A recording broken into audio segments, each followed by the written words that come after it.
تصور کریں کہ آپ ایک ایئرپورٹ پر کھڑے ہیں اور ایک شخص آپ کے سامنے آتا ہے جس کا پاسپورٹ ایک ایسے ملک سے ہے جو دنیا کے کسی نقشے پر موجود نہیں۔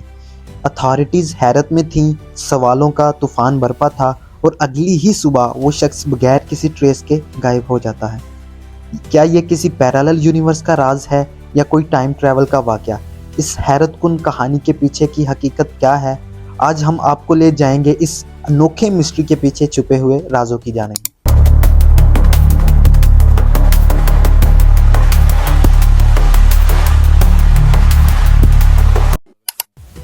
یہ کہانی 1954 میں جاپان کے ٹوکیو ہینیڈا ایئرپورٹ سے شروع ہوتی ہے۔ ایک معمول کے دن ایک پراسرار آدمی ایئرپورٹ پر پہنچا۔ وہ عام بزنس اٹائر میں تھا اور اس نے فرینچ زبان بولی جو اس وقت تک عام بات تھی، کیونکہ اس وقت کئی یورپین لوگ جاپان سفر کرتے تھے۔ جب اس شخص نے امیگریشن کاؤنٹر پر اپنا پاسپورٹ پیش کیا، تب سے عجیب واقعات کا سلسلہ شروع ہوا۔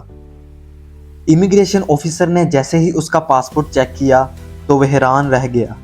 پاسپورٹ ایک ایسے ملک کا تھا جو دنیا کے کسی بھی نقشے پر موجود نہیں۔ اس پاسپورٹ کے مطابق اس کا نام بیرہارڈرک تھا اور اس کی نیشنلٹی ٹاورٹ سٹی کے نام سے تھی۔ اس پر مختلف ممالک کے سٹیمپس تھے جن میں جاپان کے سٹیمپس بھی شامل تھے، جس سے یہ ظاہر ہوتا ہے کہ وہ پہلے بھی جاپان آ چکا ہے۔ یہاں پہ بات آتی ہے فراڈ تھیوری کی۔ کچھ ریسرچر کا ماننا ہے کہ یہ شخص فراڈ یا سکلڈ فیک تھا۔ ممکنہ طور پر اس نے ایسا پاسپورٹ اور ڈاکومنٹ استعمال کیے تاکہ وہ امیگریشن اتھارٹیز کو دھوکہ دے سکے۔ چونکہ اس وقت تکنیکی وسائل محدود تھے، اس لیے اسے چیک کرنا زیادہ مشکل تھا۔ جب اتھارٹیز نے اس سے پوچھا کہ وہ کہاں سے آیا ہے، اس نے کہا کہ وہ ایک ایسے ملک سے آیا ہے جس کا نام ٹاورٹ ہے، جو کہ انڈورا اور فرانس کے درمیان واقع ہے۔ لیکن حیرت کن یہ بات تھی کہ کوئی ملک ٹاورٹ نام کا نہیں تھا۔ جب اسے ایک ورلڈ میپ دکھایا گیا تو وہ حیرت سے دیکھنے لگا اور کہنے لگا یہاں تو ٹاورٹ ہونا چاہیے تھا، لیکن یہ انڈورا کیا ہے؟ یہاں پہ ایک دوسری تھیوری آتی ہے جو کہ پیرالل یونیورس تھیوری ہے۔ کچھ ریسرچر کا ماننا ہے کہ وہ پیرالل یونیورس سے آیا تھا جہاں پہ واقعی ٹاورٹ نام کا ملک موجود ہے اور وہ ایکسیڈنٹلی ہماری یونیورس میں آ گیا۔ پیرالل یونیورس کی یہ تھیوری کہتی ہے کہ ہماری دنیا کے علاوہ بے شمار الٹرنیٹ ورلڈز ہو سکتی ہیں جن کی ہسٹری اور جیوگرافیہ بالکل مختلف ہو سکتی ہے۔ شاید اس شخص کے لیے ٹاورٹ کا وجود اتنا ہی حقیقی تھا جتنا ہمارے لیے انڈورا ہے۔ اس شخص کے پاس مختلف ممالک کی کرنسی تھی جس میں یورپین نوٹس اور کوئن شامل تھے۔ اس نے کچھ اتھینٹک بزنس ڈاکومنٹس اور آئی ڈی پروفز بھی پیش کیے جیسے ڈرائیونگ لائسنس اور دیگر کاغذات۔ یہ تمام چیزیں یہ ظاہر کرتی تھیں کہ وہ واقعی بزنس مین تھا۔ اس موقع پر تیسری تھیوری آتی ہے جو کہ ٹائم ٹریول تھیوری ہے۔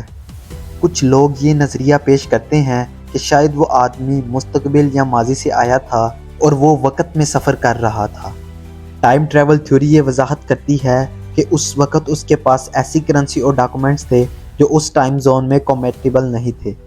امیگریشن آفیسر کو یقین نہیں آیا کہ وہ شخص سچ بول رہا ہے یا پھر وہ کوئی غلط کام میں ملوث ہے، اس لیے انہوں نے اسے اپنی حراست میں لے لیا اور ایک قریبی ہوٹل روم میں اسے رکھا اور اس کے کمرے کے باہر 2 گارڈ بھی کھڑے کیے گئے تاکہ وہ شخص کہیں جا نہ سکے، اور اس کے تمام ڈاکومنٹس کو اپنی کسٹوڈی میں رکھ لیا گیا۔ اس موقع پر ہم مینٹل النس کی تھیوری پیش کرتے ہیں۔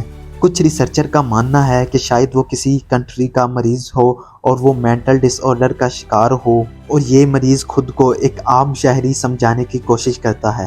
یہ بھی ممکن ہے کہ وہ شخص کسی قسم کی سچیزوفرینیا میں مبتلا ہو اور اسے حقیقت میں فرق کرنے میں مشکل آ رہی ہو۔ اگلی صبح جب گارڈز نے کمرہ کھولا تو وہ شخص حیرت انگیز طور پر غائب ہو چکا تھا۔ کمرے کا دروازہ بند تھا، کوئی کھڑکی نہیں کھلی تھی اور گارڈز ساری رات کمرے کے باہر کھڑے تھے۔ مزید حیرانی کی بات یہ تھی کہ اس شخص کے تمام ڈاکومنٹس اور بیلونگنگز بھی غائب ہو چکی تھی۔ یہاں پر ایک اور تھیوری آتی ہے جس کا نام کنسپائریسی تھیوری ہے۔ کچھ ریسرچر کا ماننا ہے کہ یہ واقعہ مکمل طور پر فیبریکیٹڈ تھا اور کنسپائریسی تھیوریز نے اسے مشہور کیا تھا۔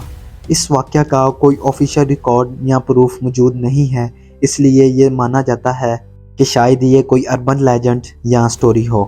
جاپانی اتھارٹیز نے اس پراسرار گمشدگی کی تحقیقات شروع کی، لیکن کوئی سراغ نہیں ملا کہ وہ شخص کہاں گیا۔ نہ ہی کسی کو وہ شخص دوبارہ دکھائی دیا اور نہ ہی اس کے متعلق کوئی ٹھوس ایویڈنس ملا۔ یہاں پہ آخری نظریہ آتا ہے جو کہ انٹر ڈائمینشنل ٹریولر کا ہے۔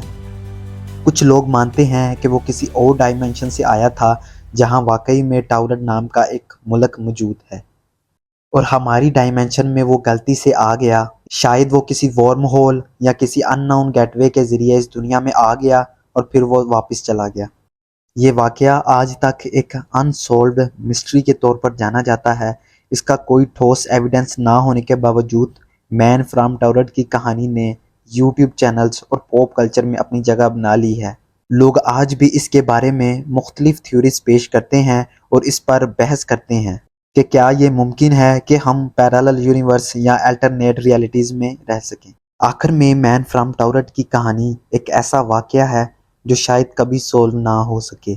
کچھ لوگ اسے ایک سمپل مس انڈرسٹینڈنگ سمجھتے ہیں، جبکہ کچھ اسے پیرالل یونیورس یا ٹائم ٹریول کا ثبوت مانتے ہیں۔ یہ کہانی لوگوں کو حیران کرنے، انہیں سوچنے پر مجبور کرنے کا ذریعہ بن چکی ہے۔ کچھ موویز اور ٹی وی شو نے بھی اس کنسیپٹ کو اڈیپٹ کیا، جہاں ایک شخص کسی دوسرے یونیورس سے آ کر کنفیوز ہو جاتا ہے کہ وہ کہاں ہے۔ دی مین فرام ٹاورڈ کے بارے میں کئی فکشن سٹوریز بھی لکھی گئی ہیں۔ کچھ لوگ یہ مانتے ہیں کہ ہو سکتا ہے کہ ٹاورڈ کا لفظ کسی ٹرانسلیشن ایرر کا نتیجہ ہو۔ شاید وہ شخص کسی ایسے ملک سے آیا ہو جس کا نام آفیشلز نے غلط سمجھا ہو سکتا ہے کہ وہ انڈورا کہنے کی کوشش کر رہا ہو اور لینگویج یا ایکسنٹ کی وجہ سے اسے ٹاورڈ سمجھا گیا ہو۔ ناظرین، آپ اس کے بارے میں کیا سوچتے ہیں؟ کیا یہ واقعہ واقعی حقیقت تھا یا یہ سب محض ایک خیالی کہانی تھی؟ کیا پیرالل یونیورس یا ٹائم ٹریول ممکن ہے؟ کیا یہ ممکن ہے کہ ہم ایسے مسٹریز سے کبھی واقف نہ ہو سکیں جو ہماری سمجھ سے باہر ہیں؟ اب وہ ٹائم ٹریول تھا یا کوئی اور چیز، آج تک کوئی پروو نہیں کر پایا۔ امید ہے آپ کو یہ ویڈیو انفارمیٹیو اور اچھا لگا ہوگا۔ ملتے ہیں نیکسٹ ویڈیو میں۔